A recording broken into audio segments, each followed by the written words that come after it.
Mabes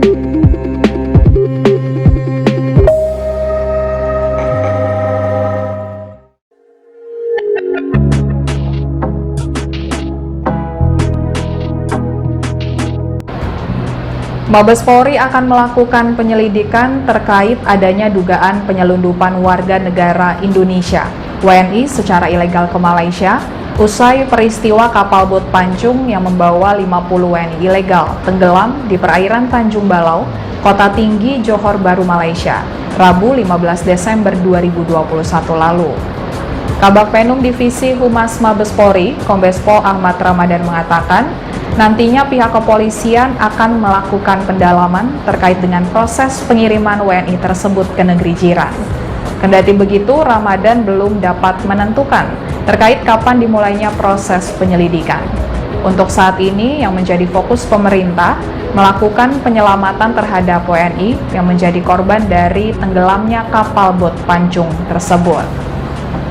Kemudian update terbaru, Kepolisian Republik Indonesia menyampaikan dari 50 WNI yang berada di kapal bot pancung yang tenggelam, sebanyak 21 orang dinyatakan meninggal dunia, terdiri dari 15 laki-laki dan 6 perempuan. Berdasarkan hasil koordinasi dengan pihak Rumah Sakit Sultan Ismail Johor Bahru, sebanyak 11 jenazah sudah berhasil diidentifikasi dan 6 jenazah yang sudah teridentifikasi sudah dikonfirmasi oleh keluarga atau ahli waris di Indonesia maupun di Malaysia. Konsulat Jenderal Republik Indonesia (KJRI) Johor Bahru saat ini dalam proses persiapan repatriasi atau pemulangan jenazah ke daerah asal di Indonesia. Sebelumnya, Kepala Badan Perlindungan Pekerja Migran Indonesia atau BP2MI Beni Ramdhani mengungkapkan, WNI yang menjadi korban kapal tenggelam di Johor Bahru, Malaysia, diduga kuat merupakan para pekerja migran Indonesia atau PMI yang berangkat lewat jalur tidak resmi atau ilegal. Beni menegaskan penempatan PMI ilegal masih kerap dilakukan oleh para mafia atau sindikat penyalur pekerja migran. Sementara itu, pemerintah Malaysia belum membuka penempatan pekerja migran. Akan tetapi, upaya penempatan PMI ilegal masih kerap ditemui dan dilakukan pihak-pihak yang tidak bertanggung jawab. Beni berujar bahwa peristiwa pengiriman PMI ilegal bukan merupakan hal yang baru. Ini sudah kerap terjadi berkali-kali. Kepala BP2MI berharap kejadian ini menjadi pintu masuk untuk membongkar siapapun di balik penempatan PMI secara ilegal ke Malaysia di Kepulauan Riau, dimulai dari bandar hingga para pemodalnya.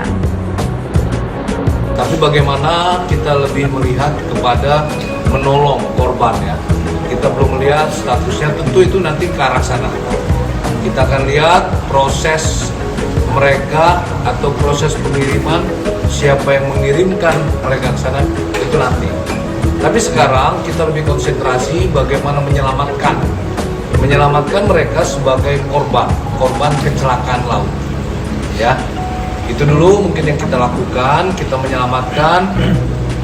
Tentu korban-korban yang meninggal kita akan lakukan identifikasi. Setelah teridentifikasi, kita akan kembalikan atau kita serahkan kepada keluarga mereka. Nanti kepada korban yang selamat, tentu kita akan mencari informasi bagaimana proses mereka sehingga oleh pemerintah Malaysia dianggap sebagai ilegal. Kita akan menelusuri bagaimana mereka proses pemberangkatan ke luar negeri tersebut ya.